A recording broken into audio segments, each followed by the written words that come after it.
Transaction कर रहे थे, तो उस ट्रांजैक्शन में जो उन्होंने पैसा भेजा था वो सामने वाली पार्टी को मिला नहीं। तो उन्होंने क्या किया कि इसके लिए उन्होंने गूगल पे सर्च किया कस्टमर केयर का नंबर और उस पे इन्होंने कॉल किया। तो जो कस्टमर केयर हैं उन्होंने इनको कुछ स्टेप्स फॉलो करने के लिए बोला। इनकी मोबाइल में गूगल पे ओपन करवाया और कुछ आईडी वगैरह डाल के इनके ही मोबाइल से इनके ही अकाउंट से पैसे अपने अकाउंट में ट्रांसफ़र करवा लिए। तो इससे इन्होंने अराउंड 40,000 रुपये उनके अकाउंट में ट्रांसफ़र कर दिए। अब जब इनको ये बात पता चली कि मेरे अकाउंट से पैसे निकल गए हैं, तो फिर ये घबरा गए और इन्होंने फ़ोन रख दिया। इसके बाद इन्होंने FIR किया, लेकिन आपको पता है कि इतने जल्दी किसी चीज़ की सुनवाई होती नहीं है। एक और रिसेंटली की बात है कि मैंने जब अपनी बाइक ख़रीदी थी, तो उस टाइम पे मैंने जो पेमेंट है वो पेटीएम के थ्रू किया था अपने कार्ड से। तो हुआ ये कि मतलब बाइक ख़रीदने के 3 से 4 दिन के बीच में मुझे एक कॉल आया। वो बंदे ने बोला कि मैं पेटीएम से बोल रहा हूँ, पेटीएम के गिफ्ट डिपार्टमेंट से बोल रहा हूँ, और आपने जो रिसेंटली ट्रांजैक्शन किया है उसके बेसिस पे आपको एक गिफ्ट मिला है, जो कि एक सफारी कार है। तो आप इसको या तो कार ले सकते हैं या फिर आप कार की जो प्राइस वैल्यू है उसको ले सकते हैं। तो मैंने बोला इसके लिए क्या करना होगा? तो बोले कि अगर आप प्राइस वैल्यू चाहते हैं तो आप एक काम करिए, आप अपने बैंक की अकाउंट की डिटेल हमें दे दीजिए, हम उसमें ट्रांसफ़र करवा देंगे। इसके साथ आप कुछ स्टेप्स फॉलो करने पड़ेंगे। तो मैंने उनको बोला कि बताइए क्या स्टेप्स हैं। तो उन्होंने बोला पहले आप अपने बैंक अकाउंट की डिटेल दीजिए और अपना पैन नंबर दीजिए। तो मैंने बोला कि हाँ, एक बात और, उन्होंने बोला कि आप उस बैंक अकाउंट की डिटेल दीजिए जिसमें पैसे नहीं हों। तो इससे एक चीज़ क्या होती है कि आपके मन में विश्वास हो जाता है कि चलो ठीक है, उस पर मेरे अकाउंट में तो पैसे हैं नहीं, दे देते हैं, क्या फ़र्क पड़ता है। लेकिन यही आप गलती करते हैं। एक्चुअली क्या होता है कि आपकी बैंक की जो डिटेल्स है, कोई भी बैंक हो, आपके बैंक में पैसे हों या ना हों, लेकिन आपकी उस बैंक की डिटेल के बेसिस पे वो आपकी दूसरे बैंक की डिटेल भी ले सकते हैं, जिसमें आपका पैसा हो सकता है, और फिर वो वहाँ पे फ्रॉड कर सकते हैं। तो मैंने बोला ठीक है, मैं इसको एक बार कंफर्म करके आपको कॉल बैक करता हूँ। मैंने वो फ़ोन कर रख दिया और फिर मैंने पेटीएम की ऑफिशियल वेबसाइट से पेटीएम की कस्टमर केयर को कॉल किया और उनसे पूछा कि क्या आपके पास कोई ऐसा गिफ्ट डिपार्टमेंट है।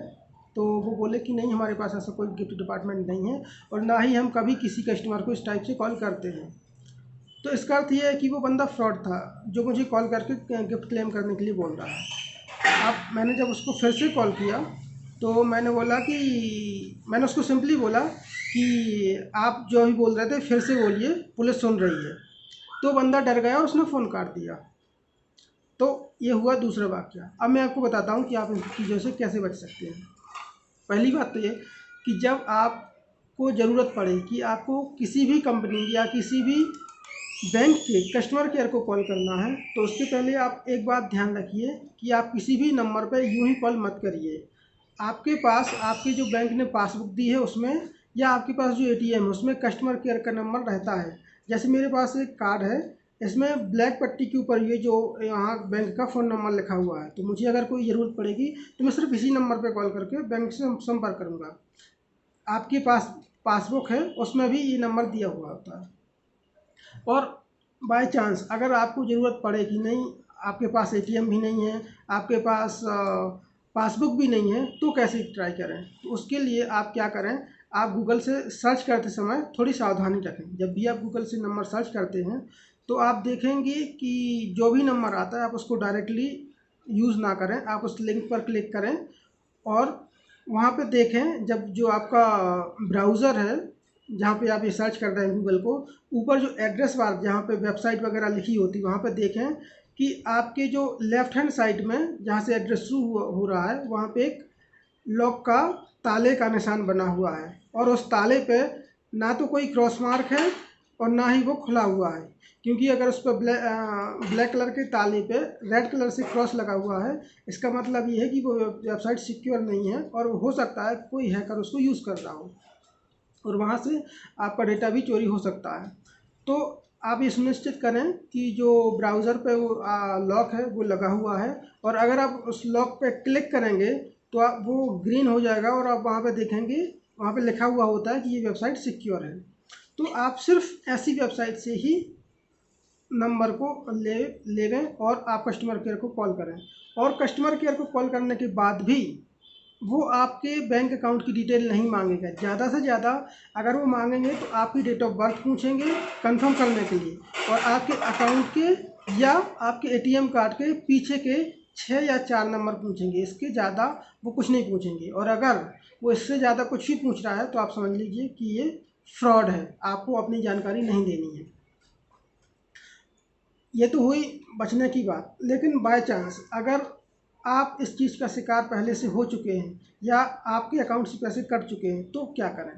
तो सबसे पहले तो आप अपने बैंक को कॉल करके अपना अकाउंट और अपना जो एटीएम कार्ड है उसको ब्लॉक करवा दीजिए, और उनको सारी जानकारी दे दीजिए कि मेरे साथ ऐसा ऐसा हुआ है।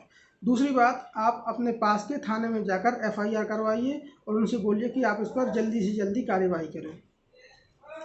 तो ये कुछ चीज़ें हैं जिनसे आप ऑनलाइन थ्रेट को रोक सकते हैं या स्कैम्स को रोक सकते हैं। दूसरी बात, अगर आपके मोबाइल में कोई मैसेज आया है जिसमें लिखा हुआ है कि आपने कुछ जो पैसा है वो जीत लिया है लकी ड्रॉ या कैसे भी करके, आप उस पर कभी कॉल बैक मत कीजिए। आप उनको अपनी डिटेल कभी मत दीजिए, क्योंकि कोई भी व्यक्ति अपना पैसा आपको नहीं देगा। वो आपसे पैसा लेने के लिए ही दुनिया भर के दाव पेच लगाता है। तो आप थोड़ा सा सावधान रहिए और इन चीज़ों का ध्यान रखिए, तो आप किसी भी प्रकार के स्कैम से, फ्रॉड से बचे रहेंगे। Thank you so much. धन्यवाद।